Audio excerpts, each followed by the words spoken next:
L'eau a toujours fini par arriver, elle arrivera par ici tôt ou tard. Tout ce qu'on a à faire, c'est attendre.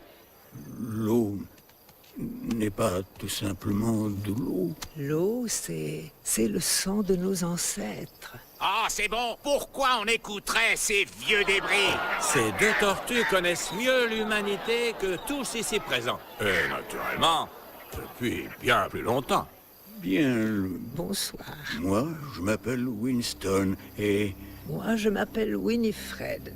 Nous avons vu le jour il y a un petit peu plus de 700 ans. sur une île qui se trouve en plein milieu de l'océan Pacifique. Et tout au long de ces années, nous avons croisé beaucoup d'êtres humains. Ils ont volé, ils ont assassiné. Et aussi, ils ont détruit toutes choses à de nombreuses reprises. Mais nous avons laissé faire.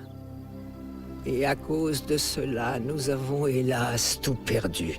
Notre terre bien-aimée n'existe malheureusement plus. Là où autrefois chatoyaient des fleurs de toutes les couleurs, c'est à présent sec et aride. Là où autrefois l'air vibrait au gazouillis de milliers d'oiseaux tous différents, il n'y a plus que le silence. Là où autrefois les phoques et autres habitants des océans plongeaient dans les vagues, toute vie a disparu. Les Galapagos, notre merveilleuse terre, n'est plus à présent qu'une masse noire et désolée submergée par le mazout. D'ailleurs, le monde entier n'est plus qu'une masse noire et désolée pleine de mazout. À l'exception de ce merveilleux endroit. Mais si nous ne faisons rien pour les en empêcher, votre terre deviendra vite noire, désolée et souillée. Car l'homme est un voleur qui vient pendant la nuit et s'empare de tout ce qu'il veut.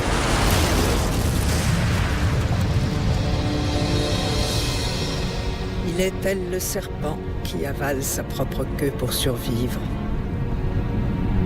Mais la terre n'appartient pas qu'à l'homme. Il n'en est qu'une infime partie.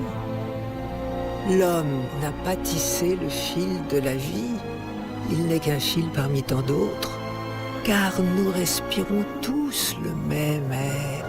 Les brumes de nos forêts autrefois verdoyantes, l'air frais de nos montagnes rocheuses, les senteurs parfumées du vent après une petite pluie rafraîchissante.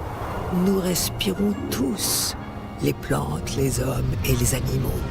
L'homme n'a pas réalisé que ce qu'il fait subir à la terre, au bout du compte, c'est à lui qu'il le fait subir. Et quand, pour finir, la terre sera saccagée, que les animaux auront été chassés ou tués, l'homme pourra dominer la terre, seul. Alors, perdu et malheureux, lui aussi sera rayé de la surface de la terre. Mais ceci n'est qu'un bien piètre réconfort. Car tous, autant que vous êtes, vous périrez si vous ne vous défendez pas contre la race humaine.